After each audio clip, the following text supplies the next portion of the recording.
Señor, abrimos nuestros corazones y anhelamos ser en este momento una buena tierra para que tu palabra sea sembrada y dé un fruto, no solamente al 30, no solamente al 60, sino al 100 por uno. En el nombre de Jesús, Señor, yo pido que pongas en mi vida esa unción, esa pasión, ese gozo por compartir tu palabra.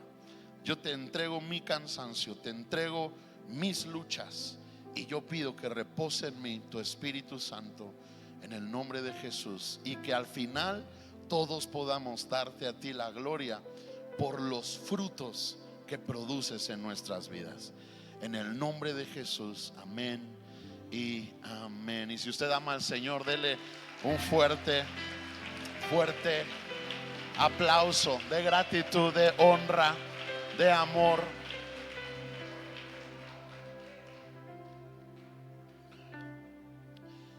Quiero agradecer a la pastora Graciela, a mi amado hermano en la fe, primo, amigo, colaborador Paco, que compartieron la semana pasada.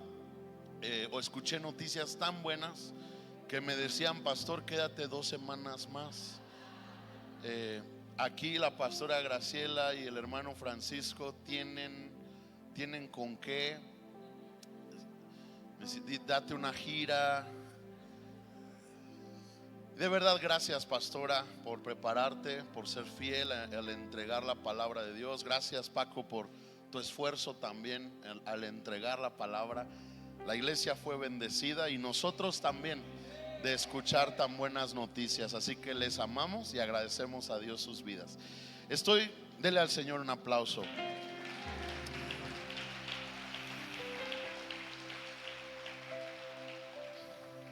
Estamos continuando en este día la serie El potencial de la incomodidad y el dolor.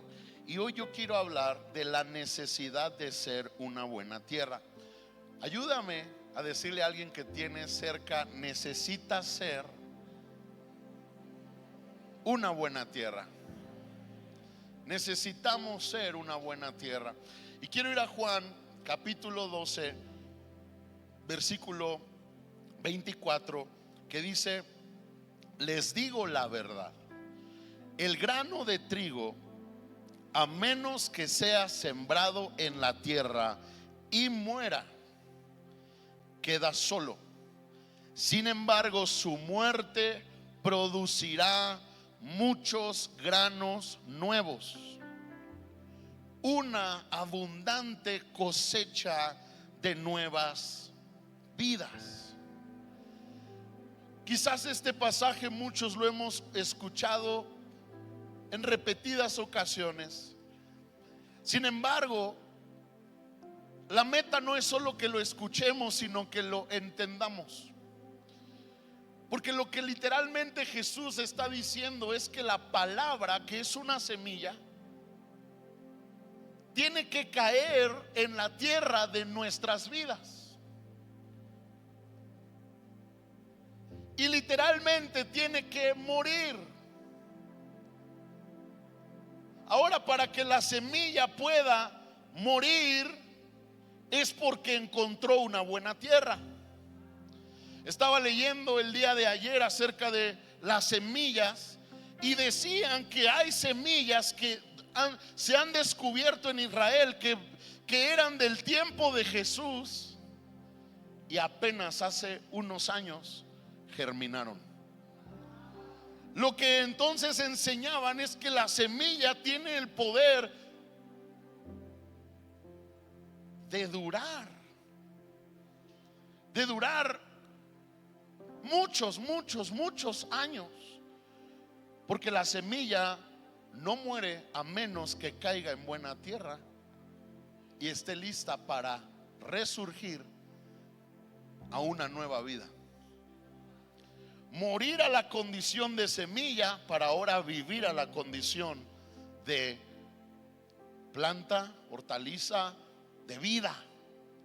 Y lo que en este contexto Jesús está diciendo literalmente es que esta palabra tiene que caer en mi vida, morir, porque soy una buena tierra, y entonces va a producir muchos granos nuevos, pero luego dice una abundante cosecha de nuevas, una abundante cosecha de nuevas. La palabra de Dios cae a nuestra tierra en forma de semilla, pero la palabra de Dios produce en nosotros una nueva. ¡Wow! Qué poderosa es la palabra de Dios. Pero entonces es necesario que esta palabra sea disuelta en mi tierra, en mi vida, para que reaparezca en esta nueva forma de vida. Ahora, ¿a qué se refiere? A que no solamente yo sea alguien que recibe la semilla, sino que yo sea alguien que tiene el fruto de la semilla. Muchas tierras pueden recibir la semilla, pero pocas tierras producen el fruto. Todos nosotros estamos recibiendo la semilla de la palabra de Dios. La pregunta es: ¿en cuántos de nosotros la semilla podrá producir su fruto? No nos referimos solamente a esta malinterpretación de oír la palabra para tener respuestas inmediatas, porque Dios no quiere darnos una respuesta inmediata. Dios quiere darnos frutos en nuestra vida. Una respuesta inmediata no transforma tu vida. Una respuesta inmediata te ayuda a saber lo que debes hacer ante la condición que estás enfrentando. Pero el fruto no solamente te va a ayudar a saber lo que tienes que hacer hoy, sino que también te dará la gracia de saber lo que tienes que hacer mañana, pasado mañana, en 20 años, en 30 años, porque ya la palabra ha producido en tu vida su fruto. No es una bolita de cristal a la cual tú y yo vamos para tener una respuesta inmediata. Es una semilla que será sembrada, morirá, pero producirá su fruto. Y muchos queremos que la semilla de la palabra sea sembrada en nuestros corazones, es decir, la intervención de estos frutos que vienen de Dios, pero al mismo tiempo queremos seguir siendo una mala tierra, seguir abrazando, tolerando, jugando con el pecado. Que queremos el fruto de la semilla, pero al mismo tiempo seguimos dudando del poder de la palabra de Dios. Es por eso que la palabra tiene que empezar a ser sembrada y producir su fruto en mi vida. Y tarde o temprano uno de los frutos es que yo empezaré a ser morada para Dios, mi propia vida. Y una de las cualidades que Dios busca en un lugar donde Él habita es santidad. ¿Quién subirá al monte de Dios? El de manos limpias y corazón puro. El fruto de la palabra empieza a producir en mí estas evidencias como la fe. Ahora no solamente oigo la palabra, sino que yo creo, porque he visto en mi propia vida frutos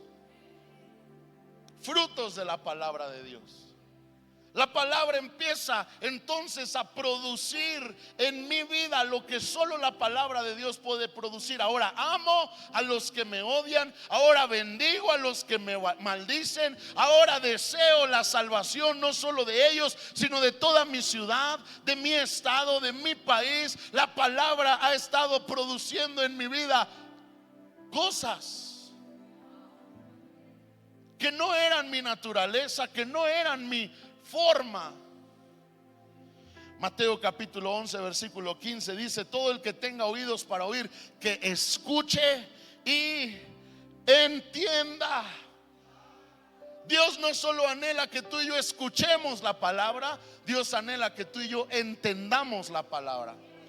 Hace 15 días yo hablaba de Isaacar y cómo era gente entendida en los tiempos, que sabían lo que tenían que hacer. Pero ante la bendición de Jacob, su padre, vemos que esta cualidad viene porque su papá dijo: tú eres como un burro robusto acostado sobre dos alforjas, y él abrazará el trabajo del campo al ver su fruto. En otras palabras, ser entendido en los tiempos tiene que ver con abrazar una asignación, porque yo sé lo bueno que es el que me ha hecho las promesas. Hoy temporalmente perdonar parece de tontos, pero a lo eterno perdonar es la mejor decisión que puedo tomar. Hay muchas cosas que momentáneamente pareciera que somos absurdos, pero cuando lo vemos a la luz de lo eterno, sabemos que eso tendrá su recompensa. Y Dios está anhelando entonces no solo que tú y yo escuchemos, sino que entendamos la palabra. Y Mateo 11:19 dice: la sabiduría demuestra estar en lo cierto por medio de sus resultados. Qué pasaje tan poderoso, porque la palabra de Dios es la sabiduría de Dios. Y sabes, la sabiduría de Dios no se refleja en cómo se oye. Hay muchas cosas que la Biblia dice que no se oyen congruentes, no se oyen, pues es lo más correcto hacer. ¿Qué amargado escucha correcto que le digan perdona? ¿Eso se oye descabellado? Hola. Que los amargados digan amén.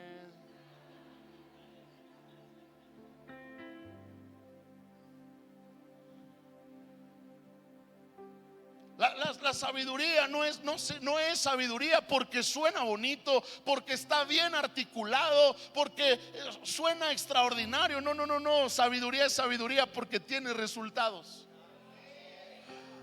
No me gustó cómo se oye, pero yo quiero obedecer. En estos días, el tratamiento que le dieron a mi hija a mí no me gustó. No se oía la mejor opción. Tiene 4 años, es una niña, no le hagan eso. Pero ese tratamiento le ayudó a no ser internada. Muchas veces la sanidad, la restauración, la salvación, la provisión va a estar en un empaque que no te gusta. Y el problema entonces no es el empaque, el problema es si produce resultados. Y muchos decimos a la palabra: eso no me gusta. La tragedia es que es precisamente eso lo que tiene el poder de producir resultados en tu vida y en mi vida.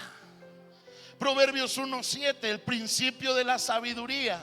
Otra vez, esa sabiduría que produce resultados tiene un principio. Hay una esencia que se necesita para que en mi vida haya esta sabiduría de Dios. Y el principio es el temor de Jehová. ¿Qué es el temor de Jehová? Yo creo, a la luz de la palabra, que el temor de Dios es ser consciente de Dios en todo momento, en toda circunstancia y con cualquier persona. Si yo soy uno en la iglesia y soy otro en el mercado, yo no tengo temor de Dios. Si yo soy uno delante de mi esposa y soy otro cuando mi esposa no está, yo no tengo temor de Dios. Porque el temor de Dios ni siquiera se trata de agradar a una persona. El temor de Dios se trata de que reconozco la realidad de Dios en todo lugar, en toda condición, con toda persona. Y no se trata de quién me rodea, se trata de que Él está aquí y yo no puedo hacer lo que a Él no le agrada. Yo no quiero hacer lo que a Él le contrista. Ese es el temor de Dios. Pero ahora qué increíble que su palabra dice, si tú y yo queremos esta palabra que viene de Dios y que en otras palabras es una semilla que tiene que caer a tierra, morir para producir su fruto, yo tengo que ser una tierra que tiene temor de Dios. Pero luego continúa diciendo, los insensatos desprecian la sabiduría y la enseñanza. Hay quienes desprecian la palabra de Dios y la exhortación de la palabra de Dios. Hace 2 semanas en 2 de Pedro 3:1 aprendimos que lo que Dios utiliza para despertar el entendimiento de su pueblo es la exhortación de su palabra, y que literalmente la exhortación de su palabra no es una enseñanza nueva, no es una revelación nueva, sino al contrario, es lo que los profetas hablaron, lo que los apóstoles en la palabra hablaron, inspirados por el Señor. Esa es la palabra, esa es la pureza de la palabra. No necesitamos oír un mensaje nuevo, solo necesitamos ser exhortados con lo que ya está escrito. Pero hay mucha gente que desprecia la exhortación y la sabiduría. ¿Por qué la despreciamos? Porque no somos una buena tierra.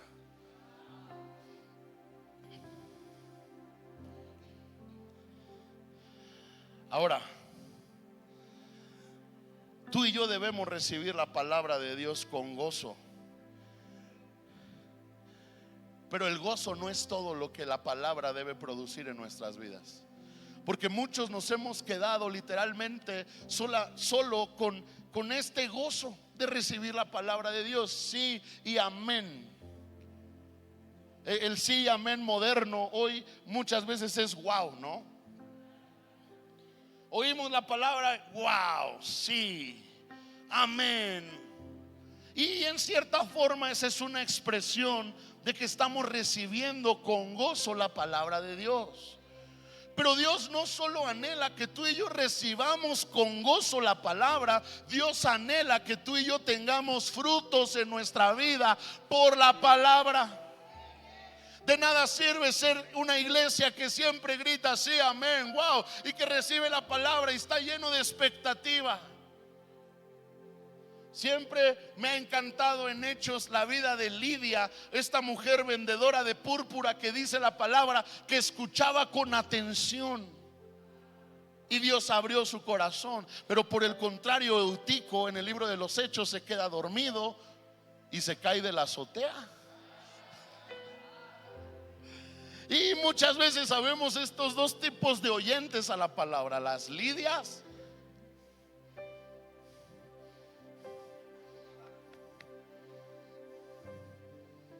y los Euticos.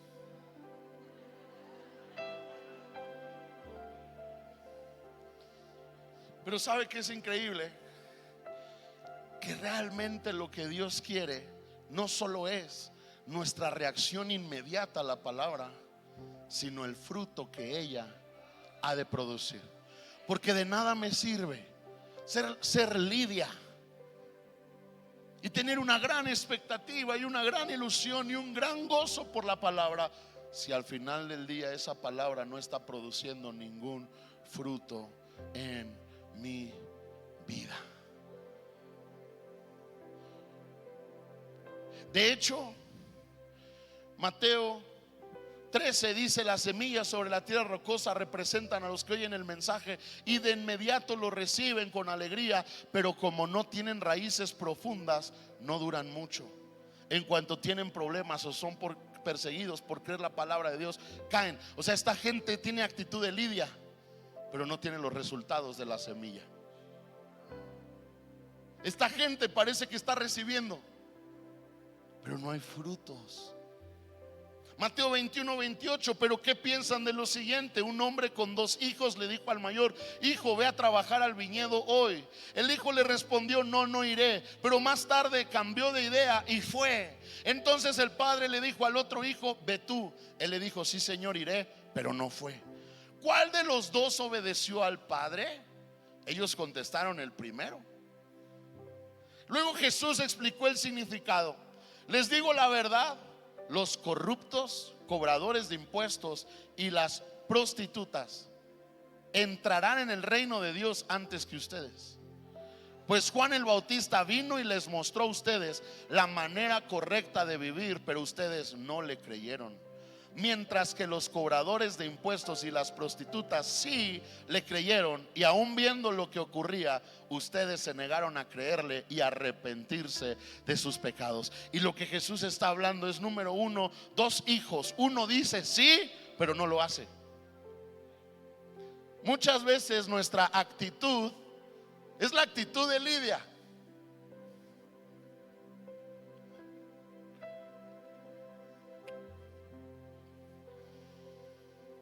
Pero no obedecemos nada de lo que oímos. Y muchas veces nuestra actitud es la de Eutico.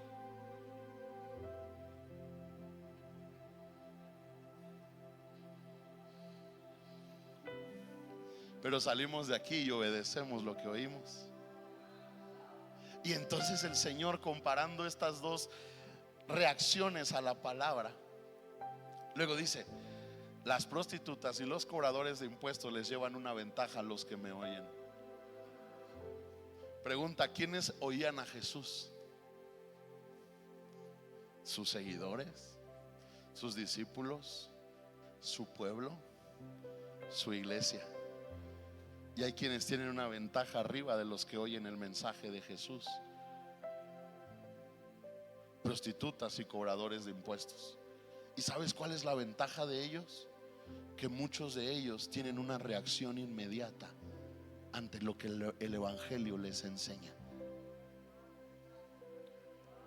Es impresionante, pero usted se da cuenta, la reacción de Zaqueo ante el mensaje de Cristo, y fue inmediata. ¿Qué tengo que hacer? Estoy dispuesto a dar aún la mitad de mis bienes y devolverla a todos los que yo he estafado. Una reacción inmediata ante el mensaje. Pero qué increíble que los discípulos no creían todavía que Jesús podía alimentar a los 5,000. Ellos oían a Jesús todos los días, pero no tenían fe para creer que Jesús lo podía hacer. Y eso nos puede pasar a la iglesia. Estamos tan acostumbrados al mensaje, pero nos hemos vuelto ya solamente oidores del mensaje, pero hemos dejado de poner en práctica lo que el mensaje dice. En eso nos lleva la ventaja un cobrador y una prostituta, que si ellos escuchan el mensaje, puede ser que su reacción sea absoluta, completa, total, y se rindan y obedezcan. Y qué tragedia, porque hay una iglesia que dice a su palabra sí, amén, wow. La pregunta es, ¿la obedece?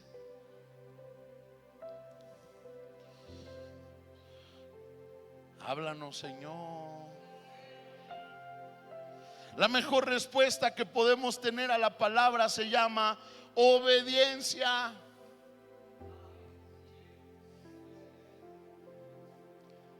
Obediencia. Mateo 10:34. No crean que vine a traer paz a la tierra. No vine a traer paz, sino espada. La Biblia dice que su palabra es una espada. ¿A qué espada crees que se refiere? A la espada de su palabra. Y lo que Jesús está diciendo es: no vine a traerles un paliativo que momentáneamente les hace sentir que todo está bien. Un paliativo que les soba.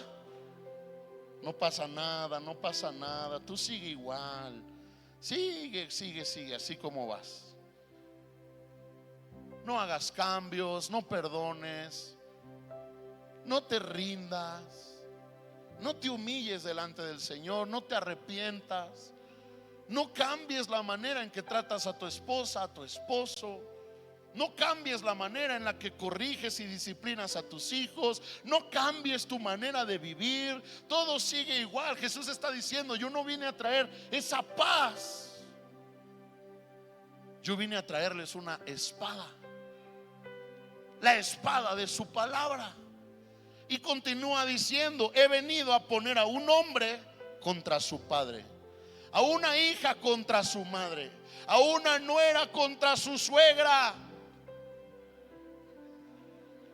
Ahí está porque siempre las cristianas se llevan mal con su suegra.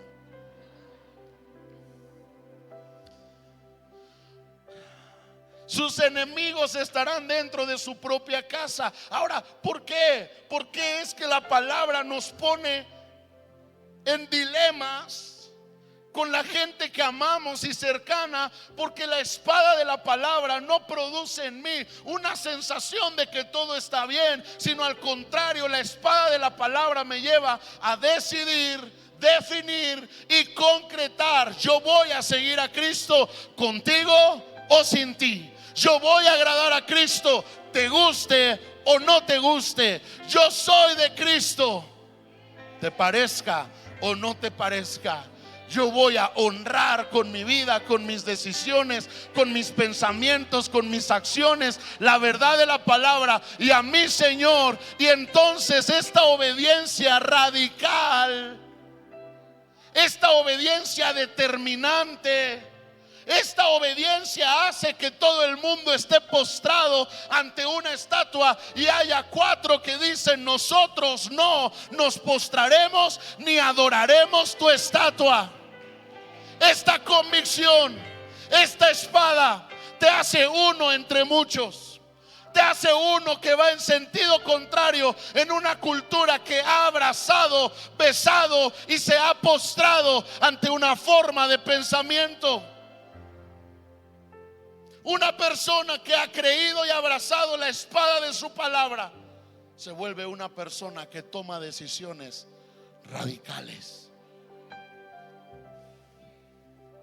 Hermanos, la verdadera palabra y el verdadero mensaje de Cristo no va a acariciar lo que yo no estoy dispuesto a rendir. Lo va a cortar. Mateo 10:37: si amas a tu padre o a tu madre más que a mí, no eres digno de ser mío. Si amas a tu hijo o a tu hija más que a mí, no eres digno de ser mío. Si te niegas a tomar tu cruz y a seguirme, no eres digno de ser mío. Si te aferras a tu vida, la perderás. Pero si entregas tu vida por mí, la salvarás. Yo quisiera esconder esos pasajes. Yo quisiera decirle: pasamos al siguiente versículo. Pero no los puedo evitar. Están ahí. Son palabras de Jesús. Son claras.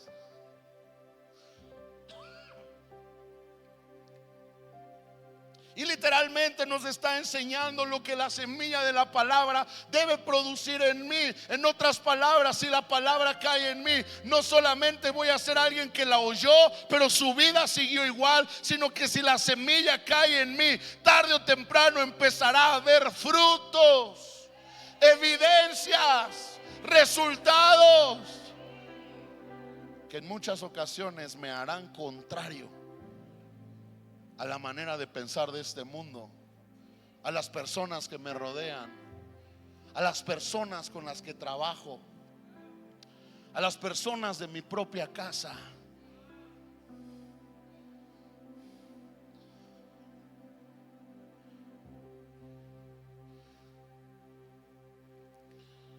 Juan capítulo 1 versículo 29: el siguiente día vino Juan a Jesús. Vio Juan que Jesús venía a él y dijo: he aquí el Cordero de Dios que quita el pecado del mundo. Este es aquel de quien yo dije: después de mí viene un varón, el cual es antes de mí, porque era primero que yo. Y yo no le conocía, mas para que fuese manifestado a Israel, por esto vine yo bautizando con agua. Y lo que Juan el Bautista está haciendo no solo son palabras más ahí, palabras huecas, palabras ilustrativas, son palabras que tienen una convicción de gozo, porque después de Malaquías hubo 430 años donde Dios no hizo absolutamente nada. Si usted quiere saber por qué Dios guardó silencio, por qué Dios no se movió, lea el libro de Malaquías. La deshonra a Dios provoca el silencio de Dios. Por eso Jesús mismo dijo: no echen perlas a los cerdos. Jesús no echa sus perlas a toda la humanidad. La Biblia dice que a los que le seguían les hablaba con parábolas, pero a sus discípulos les hablaba en claridad. Qué increíble. Juan el Bautista entonces literalmente está en esta parte donde se ha acabado el silencio de Dios, y ahora está empezando Dios otra vez a manifestarse, a moverse. La Biblia dice de Juan el Bautista que él era quien iba a prepararle camino, enderezar el camino, allanar el camino. Y el ministerio de Juan el Bautista literalmente era ser esa voz que clamaba: enderecen el camino, arrepiéntanse, porque el reino de los cielos se ha acercado. Y a Juan el Bautista le toca vivir esta etapa donde se acaba el silencio y empieza otra vez Dios a hablar de una manera poderosa, real, como lo había hecho siempre. Pero ahora qué impresionante, porque a Juan no solo le toca romper el silencio de 430 años de Dios, sino que literalmente le toca prepararle el camino al Hijo de Dios. Y le toca bautizar al Hijo de Dios. Y Jesús viene. Ahora, ¿cómo es que Juan el Bautista se dio cuenta que él era Jesús? Porque Dios le había dicho a Juan: aquel sobre quien veas el Espíritu descender y que permanece, ese es. Y Juan vio cómo el Espíritu de Dios no solo descendió en una ocasión sobre Cristo, sino permaneció. Y él pudo reconocer: este es el Hijo de Dios. Y ahora Jesús viene a él, y Juan dice delante de toda la gente que estaba con él, dice: este es el Cordero de Dios, él es el que quita el pecado del mundo. Yo no soy digno de desatar la sandalia de sus pies. O sea, lo que Juan está diciendo rebosa de gozo, porque no solamente se acabó el silencio, sino que ahora vino por fin el que nos va a conectar con Dios. Ya no se trata de sacrificios humanos, ya no se trata de sacerdotes, hombres tratándonos de llevar a Dios. Ahora vino el Cordero de Dios que quita el pecado del mundo. Se acabó el silencio, entramos a una perfecta comunión con Él, si lo queremos. Lo que Juan el Bautista dice rebosa de gozo, de profundidad, de una revelación de la palabra. Pero ¿qué cree? El tiempo pasa y Juan el Bautista empieza a perder seguidores, porque ahora los seguidores de Juan empiezan a irse con Jesús. Y los discípulos de Juan se ponen celosos y le dicen a Juan: oye, veo que varios que venían se están yendo con Jesús. Y Juan les dice: de eso se trata. Él es el Cordero de Dios, no hay ningún problema. Pero luego las cosas continúan empeorando para Juan, y ya no solo pierde seguidores, sino que ahora dice la Biblia que Juan acaba en la cárcel por predicar la palabra. Y acaba en la cárcel porque confronta a Herodes, el rey, porque estaba en adulterio con la esposa de su hermano. Y Juan el Bautista, como profeta, viene y se lo dice: estás mal, arrepiéntete de tus pecados, alinea tu vida. Se ganó un enemigo, lo meten en la cárcel. Y la tragedia es que un día la hija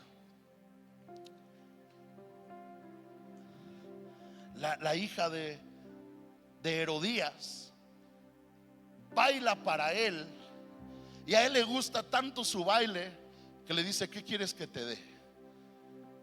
Y ella va con su mamá y la mamá le dice: pídele la cabeza de Juan el Bautista en un plato.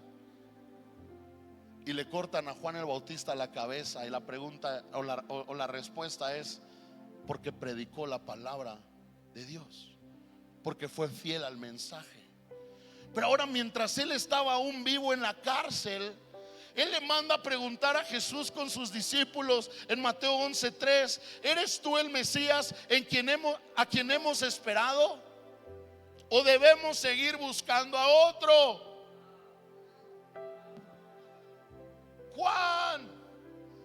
mismo dijiste: este es el Cordero de Dios, el que quita el pecado del mundo. A él oíd. Yo no soy digno de desatar sus sandalias, pero ahora tú mismo estás diciendo si no sabes si es él, si debemos buscar a otro más.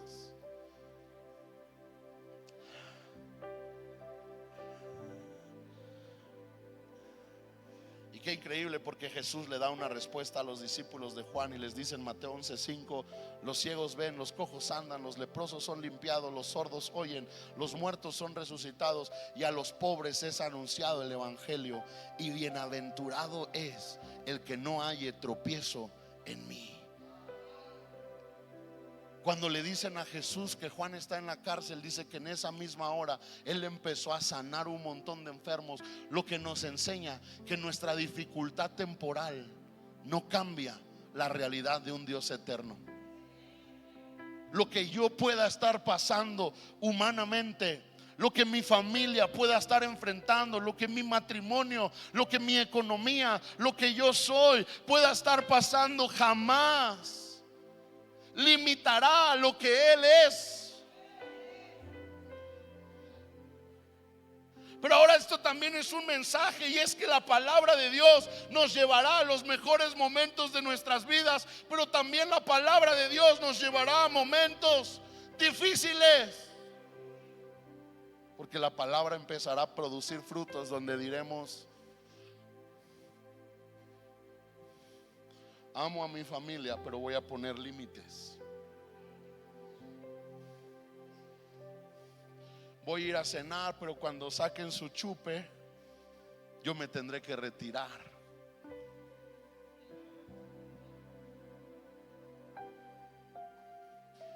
Amo a mis amigos y los respeto y los valoro, pero en el momento que ellos saquen sus cigarritos y sus cosas y su música y su pornografía y sus conversaciones corrompidas, ¿saben qué?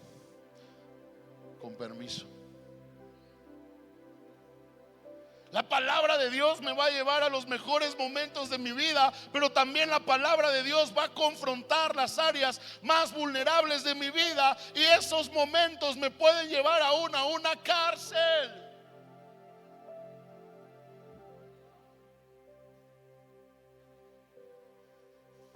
No tarda mucho en que llegue un día el momento donde por predicar la palabra nos quieran meter a la cárcel.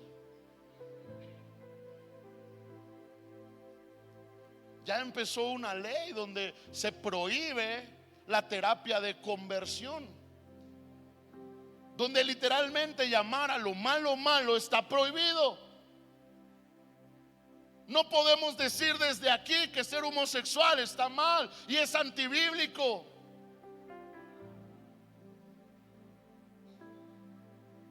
Va a llegar el día que por eso nos van a llevar a la cárcel. Y otra vez, ¿por qué me llevaron a la cárcel? Por la palabra. La palabra entonces me lleva a los mejores momentos de mi vida, porque me transforma, me sana, me libera, me restaura.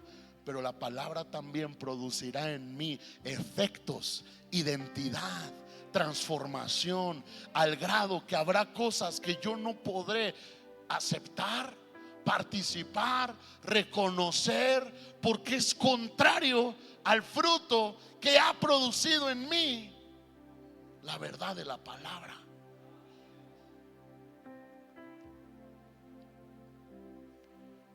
Pero entonces, pastor, ¿cómo le hace esa gente que oye el mensaje y su vida es igual que siempre? Solo lo oyen, pero no lo entienden. No hay frutos en sus vidas. Cuando Jesús responde esto a los discípulos de Juan y les hace ver: bienaventurado el que no haya tropiezo en mí, luego empieza a hablar. ¿Quién fue a ver una caña movida por el desierto? Y literalmente él se refiere a Juan el Bautista, ¿no? Jesús está tratando de decir: no entiendo cómo es que este profetizaba, hablaba en mi nombre, pero ahora el viento me lo ha sacudido. Pero luego en misericordia Jesús dice: sin embargo, no hay nadie mayor que Juan entre ustedes.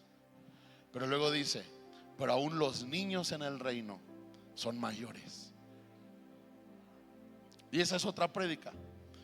Pero lo que tú y yo tenemos que entender es: la palabra nos va a llevar a los mejores momentos, pero también la palabra nos pondrá en encrucijadas.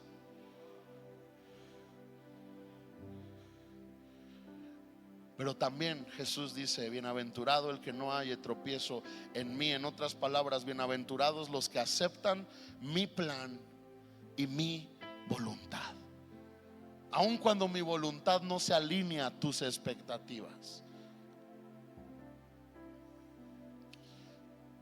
¿Sabes que la muerte de Juan el Bautista literalmente exaltó el nombre de Cristo? Porque murió siendo fiel al que lo había llamado. Murió sin doblar sus convicciones, aún en la cárcel, creyendo: esta es la verdad, esto es lo correcto, y yo no voy a vender mi convicción. A veces, hermanos, tendremos que sufrir, pero nuestro sufrimiento será para exaltar el nombre que es sobre todo nombre. A veces tendremos que pasar por agonía, pero esa agonía será para levantar a Cristo y decir: aún así yo en Él confío, aún así yo en Él espero, aún así yo lo amo y sé que Él está conmigo.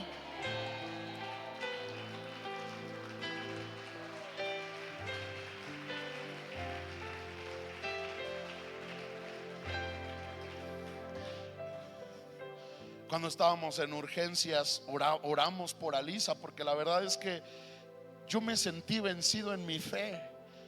Oré toda la hora que el doctor me dijo: dale el medicamento, y si en una hora ya sigue igual, entonces lleva a las urgencias. Y estuve orando y creyendo y recordando su palabra, pero no se quitó el dolor y acabamos en urgencias. Y yo me sentí como: pues ni modo, no me oyeron. Llegamos a urgencias y yo iba con ese pasaje: si es posible, pasa de mí esta copa, pero no se haga mi voluntad sino la tuya. Y íbamos orando eso con la pastora Aniel. Pero cuando ya estábamos ahí, vino la doctora y nos explicó, después como de 2 horas ya le habían sacado la sangre y estaban por hacerle la tomografía. Y dijo la doctora, dice: miren, hay 2 opciones. Si los estudios arrojan que no es el apéndice, ustedes se van inmediatamente. Les damos medicamento para que ella pueda descansar y ya mañana el doctor los atiende para ver qué está pasando. O 2, si es el apéndice, la vamos a intervenir inmediatamente. Entonces, cuando Alisa oye eso, Alisa dice: papá, ¿todavía nos podemos ir? Y ella dijo: ¿qué tiene que pasar para que nos vayamos? Y su mamá le dijo: pues tienes que estar bien, hija. Y ella dijo: ¿y Dios lo puede hacer? Y tú te quedas.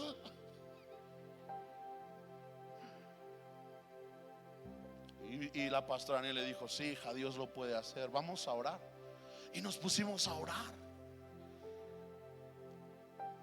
Y en ese momento entraban las enfermeras, entraba la doctora. Creo que muchas veces Dios nos permite ir a lugares así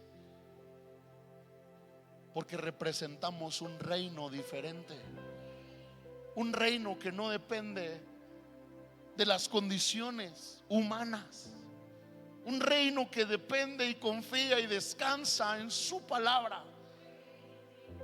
Modelamos algo diferente, representamos algo diferente. Y por la gracia de Dios nos pudimos ir de ese lugar en victoria. Pero amados, a veces el Señor nos hará pasar por su palabra.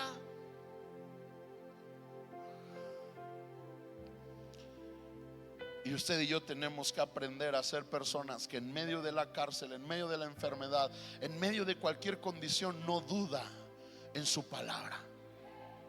Señor, lo que tú dijiste es fiel y verdadero. Lo que tú dijiste Es lo que yo creo, y aunque hasta este momento no ha pasado nada, yo sigo creyendo que una palabra tuya lo puede cambiar todo. Aunque hasta este momento todo parece que voy a tener que pasar por ese desierto, por esa dificultad, por esa necesidad, Señor, yo sigo creyendo que tú eres el mismo Cordero que yo vi cuando todo iba bien. Eres el mismo Cordero. Este es el Cordero de Dios. Mi adoración, mi alabanza, mi expectativa, mi fe no va a parar. Eres el mismo ayer, hoy y siempre. Hay 4 tipos de tierras. Mateo 4, versículo 14 en adelante. Número 1, los que son junto al camino, que son los que en quienes se siembra la palabra. Pero justo después que la oyen, enseguida viene Satanás y quita la palabra que se sembró en sus corazones. Estos oyen la palabra, pero Satanás viene y les roba la palabra. No han crecido en una autoridad espiritual, no han crecido en resistir al diablo y saber que él huirá. A estos todavía el temor, la angustia los roban. La segunda tierra, sembrados en pedregales, los que cuando han oído la palabra al momento la reciben con gozo, pero no tienen raíz en sí, sino que son de corta duración, porque cuando viene la tribulación o la persecución por causa de la palabra, fíjese, por causa de la palabra, hermanos, la palabra va a provocar que te persigan. La palabra va a provocar que gente te odie. La palabra va a provocar que gente tenga algo contra ti.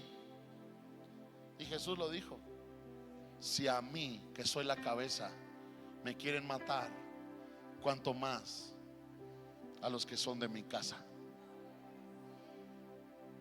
Por eso yo creo firmemente que si somos de Dios y todos nos aman, hay un problema.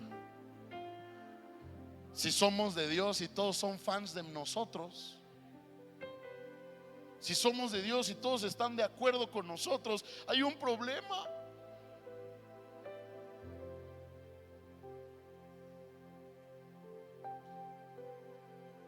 Porque la verdad de la palabra en tu vida confrontará la vida de muchos.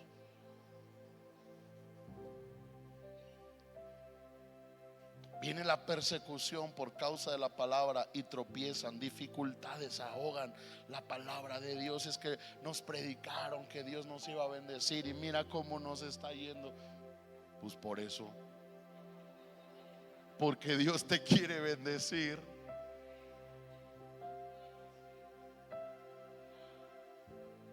Hermanos, la palabra se va a probar.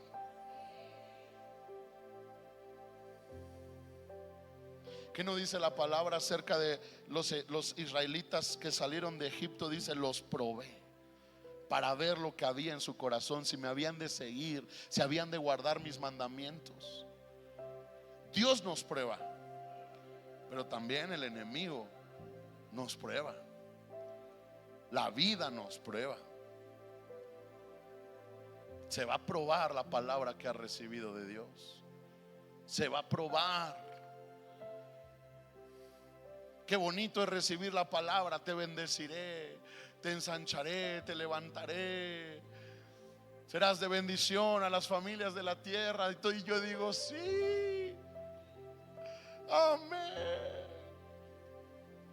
Pero luego vendrá la prueba, y es ahí donde se va a ver si realmente yo creo, yo confío, porque la prueba es temporal.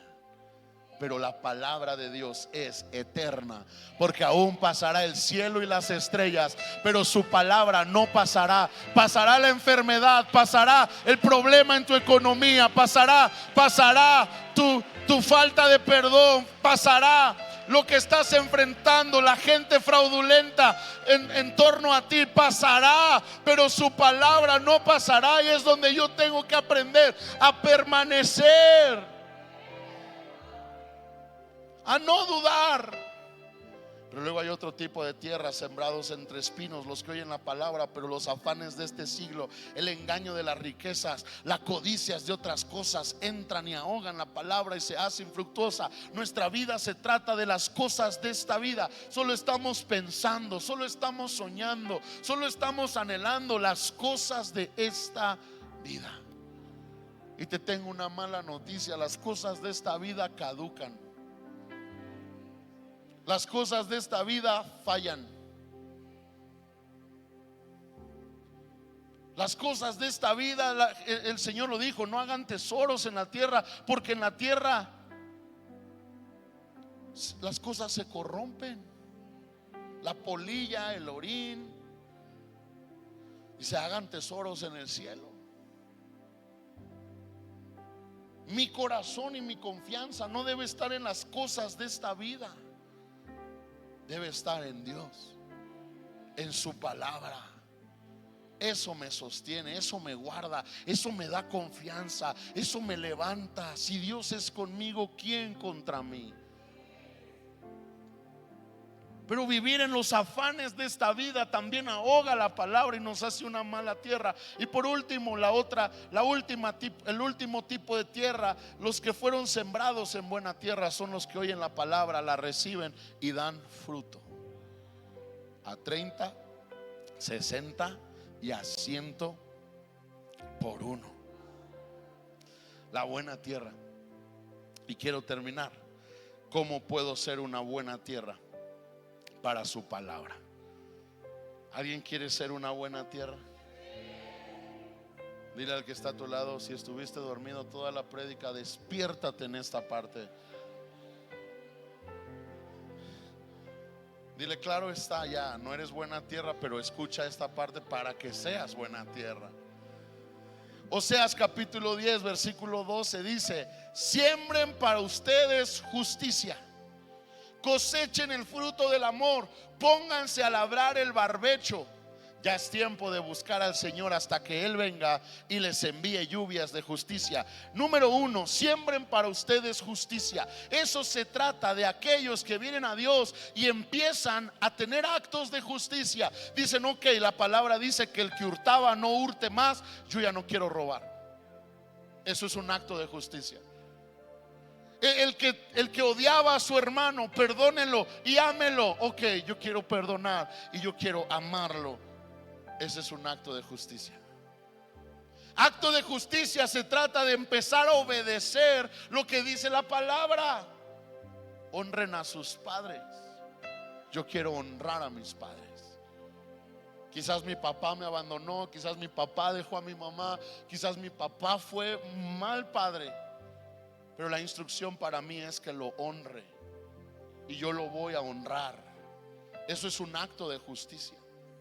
Entonces, acto de justicia es aquellos que empiezan a poner la palabra en su diario vivir, a ponerla en práctica.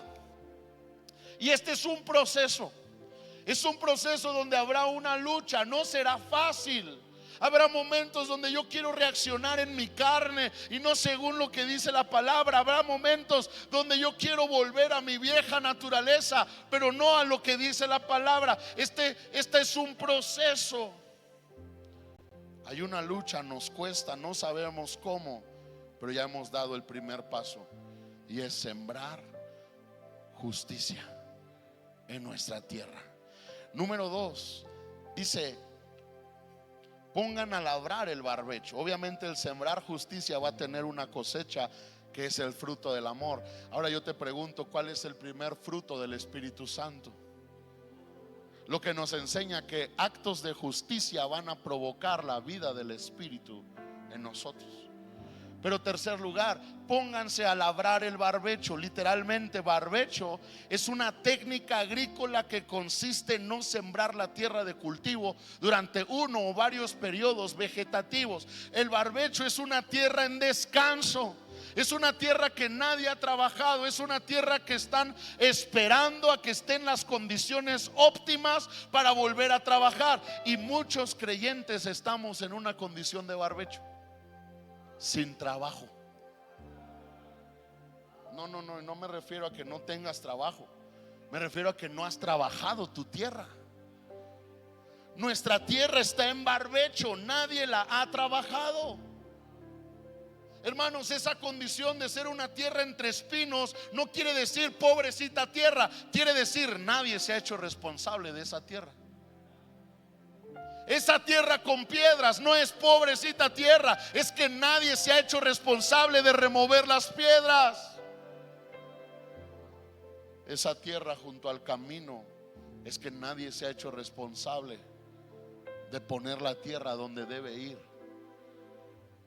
Tierra sin trabajo, esa es la condición del barbecho. Y muchos somos creyentes sin trabajo, sin proceso. Venimos a oír la palabra, pero no la entendemos, y la semilla no cae a tierra y no da fruto, porque somos esta condición de barbecho. Pero una vez que el Espíritu Santo nos da entendimiento, tú y yo podamos recapacitar y decir: ya no quiero más ser una tierra con espinos, con piedras y junto al camino. Yo quiero ser una buena tierra. Y la recapacitación nos debe llevar a tomar decisiones de arrepentimiento, de renunciar a lo que desagrada a Dios, de buscar su presencia, de ir a la intimidad, de recibir de Dios guía, fortaleza, que nos capacita para soltar todo lo que nos ata y podamos vivir en la libertad que Dios nos ha llamado y servirlo. Eso debe pasar en el barbecho. Creyentes que toman la decisión de decir: Señor, yo te voy a seguir, yo te voy a amar y yo quiero ser una buena tierra. Estoy harto de ser una tierra incapacitada. Estoy harto de ir a que me tiren semillas y que no haya frutos en mi vida. Estoy harto de abrir la palabra y que la palabra sea infructuosa en mi vida. Pero luego entonces dice: ya es tiempo de buscar al Señor hasta que Él venga. Estabas en un tiempo de pasividad, pero cuando reaccionas y Él te da entendimiento, dices: ya no más, yo quiero despertar, yo quiero poner a trabajar mi tierra, yo quiero volver a producir con mi tierra, yo quiero ser una tierra sobre la cual cae la semilla, muere, pero da su fruto. Pero ahora, ¿qué tengo que hacer? Buscar al Señor hasta que Él, buscar al Señor hasta que Él. Ya no una búsqueda emocional, temporal. Ya no una búsqueda circunstancial. Ay, es que todo iba mal en mi vida y por eso me empecé a congregar, pero ya todo va bien. Dejen que se me vuelva a enfermar la niña y vuelvo. Dejen que otra vez pierda chamba y ahí nos vemos. No, el Señor dice: es tiempo de buscar al Señor. Pero ya no dice mientras todo vaya bien o mientras las cosas vayan mal. Dice hasta que Él venga, hasta que Él se manifieste, hasta que tú lo encuentres. Porque lo único que va a provocar algo en nuestras vidas no es la búsqueda, es encontrarnos con aquel que buscábamos. Mucha gente busca y sigue igual, porque lo que cambia nuestras vidas no es la búsqueda, es encontrarnos con el que buscábamos. Eso nos transforma. Busca al Señor hasta que Él venga. Busca al Señor hasta que Él sea real en tu vida, en tu matrimonio, con tus hijos, en tus finanzas, en tu salud. Busca al Señor hasta que Él sea tan real que, como dice la Biblia de Obed-Edom, todo mundo sabía: es que el arca de Dios está en su casa y el Señor ha bendecido todo lo que tiene. Busca al Señor hasta que sea innegable darte cuenta que Él está ahí. Pero entonces dice la Biblia: y les envíe lluvias de justicia. Y esto es extraordinario, porque primero fueron tus actos de justicia, tus decisiones. Yo quiero agradar al Señor, yo quiero honrar al Señor. Me cuesta, es una lucha, pero quiero, Señor, ayúdame. Padre, ayúdame a perdonar. Padre, ayúdame. Pero si continúas buscando, la promesa es que vendrá el Señor porque lo buscaste, y ahora el Señor te enviará lluvias de justicia. Ya no solamente será esa justicia forzada, esa justicia que tú deseas, esa justicia que viene por tus decisiones, sino que ahora se abrirán los cielos y vendrá una lluvia de justicia que representa el derramar del Espíritu Santo, provocando en ti el querer como el hacer. Ya no es una lucha, ahora es un deseo, ahora es una convicción, ahora yo lo anhelo, yo lo disfruto. Nada me deleita más que hacer la voluntad de mi Padre. Me siento pleno de saber que estoy alineado a su verdad. He perdonado a los que me hicieron daño, he soltado a los que me ofendieron, y estoy en el Señor esperando, confiando, creciendo. Llegará el día donde te costará hacer actos de justicia, pero vendrá el día de la lluvia. Y ahora, ¿qué provoca la lluvia en la tierra? La remueve. Una lluvia de justicia remueve piedras, espinos, desorden, y la deja en óptimas condiciones para poder experimentar un fruto. Pero ¿qué necesito hacer? Trabajar mi tierra. Quiero terminar con esta historia, Primera de Reyes 19:19. Partiendo él de allí, halló a Eliseo, hijo de Safat, que araba con 12 yuntas delante de sí. Diga conmigo, 12 yuntas. Y él tenía la última. Y pasando Elías por delante de él, echó sobre él su manto. Entonces, dejando él los bueyes, vino corriendo en pos de Elías y dijo: te ruego que me dejes besar a mi padre y a mi madre, y luego te seguiré. Él le dijo: ve y vuelve, ¿qué te he hecho yo? Se volvió, tomó un par de bueyes, los mató, y con el arado de los bueyes coció la carne y la dio al pueblo para que comiesen. Y después se levantó y fue tras Elías y le servía. Mire qué impresionante está esta escena. Muchos hemos malinterpretado creyendo que era Eliseo quien llevaba 12 yuntas, pero eso es imposible. Nunca nadie en la historia llevó 12 yuntas al mismo tiempo, porque cada yunta se refiere a 2 bueyes, y cada 2 bueyes necesitan a una persona guiándoles. Era imposible que uno solo llevara 24 bueyes. Entonces, lo que la Biblia nos está enseñando es que literalmente eran 12 yuntas, pero iba una detrás. ¿Tienen la imagen? Esa es la tierra, esos son los bueyes. Más o menos.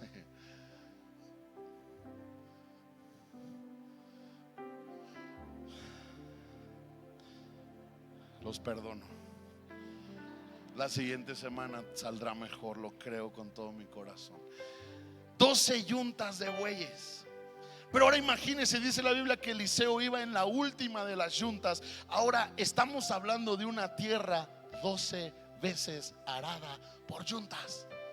Si una sola yunta provoca que la tierra sea removida y acomodada, imagínense, 1, 2, 3, 4, 5, 6, 7, 8, 9, 10, 11, 12 yuntas de bueyes trabajando una sola tierra. Y lo que vemos es que Eliseo responde de manera inmediata ante la instrucción de Elías.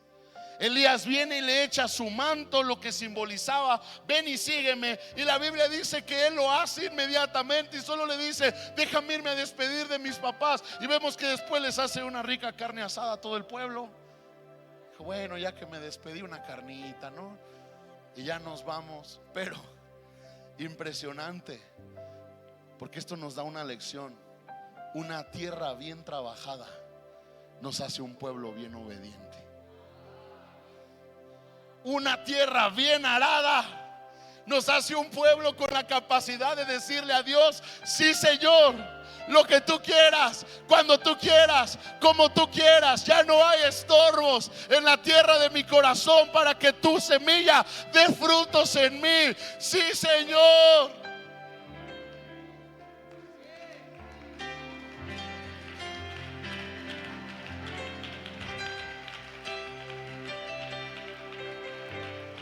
No, yo se lo daría más fuerte. Vamos, remueve tu tierra. Remueve tu tierra. Una tierra bien trabajada es una tierra bien obediente. No solo es pasar una vez la yunta, no solamente es pasar 2 veces la yunta. A veces hay que pasarla 12 veces. 12 veces trabajado. Cansa trabajar la tierra, sí. Cansa tomar decisiones, sí. Cansa una y otra vez ser confrontado por la palabra, sí.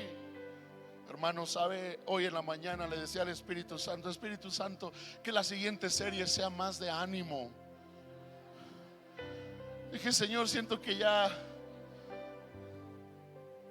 es mucho arado. Pero eso me dijo el Espíritu Santo: estás arando, están arando la tierra. ¿Es cómodo? No.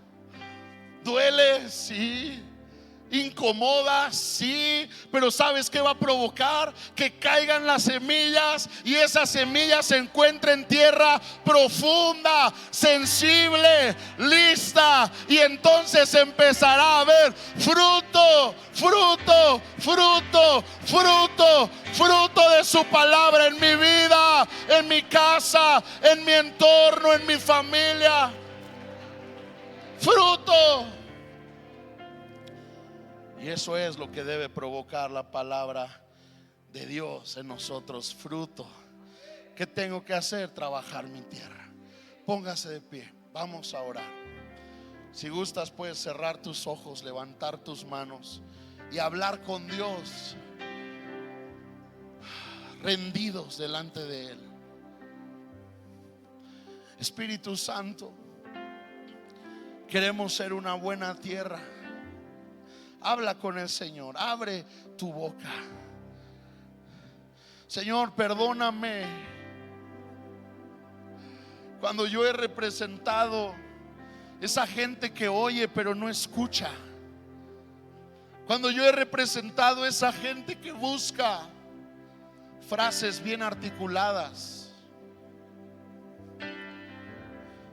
prédicas que me hacen sentir bien, pero he rechazado la sabiduría. Y la sabiduría en momentos me va a incomodar. La sabiduría me va a confrontar. La sabiduría no siempre suena bonito, pero la diferencia es que la sabiduría tiene resultados. Señor, yo quiero resultados. Si tú los quieres, también díselo a Él. Yo quiero resultados.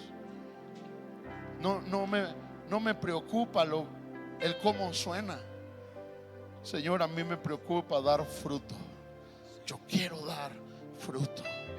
Y por eso, Señor, hoy decidimos no solo ser personas que se alegran y se gozan, sino también ser personas que anhelan los frutos. Y así como Juan el Bautista, si hoy con gozo podemos decir: este es el Cordero de Dios que quita el pecado del mundo, pero mañana estamos en la cárcel, danos la gracia de ser un pueblo que tiene profundidad, un pueblo que no es una caña sacudida por el viento, sino un pueblo que puede, aún en la cárcel, aún en la dificultad, reconocer tu palabra es fiel y verdadera. Tú eres verdadero, tú no cambias, tú fuiste, tú eres y tú por siempre serás. Señor, fortalece la fe de tu iglesia, fortalece la convicción en tu iglesia. Señor, hoy pedimos que nos des la gracia de ser una buena tierra. Hoy renunciamos a ser una mala tierra. Hoy renunciamos a ser una tierra con espinos. Hoy renunciamos a ser una tierra con piedras. Vamos, hermanos de la primera fila, oren, Hoy renunciamos a hacer una tierra con piedras, a hacer una piedra junto al camino. Y Señor, hoy pedimos, haznos una buena tierra, una tierra que tiene frutos, una tierra que es trabajada, que es arada, una tierra que aún si es necesario tendrá 12 yuntas que pasarán una tras otra, removiendo la tierra, trabajando la tierra.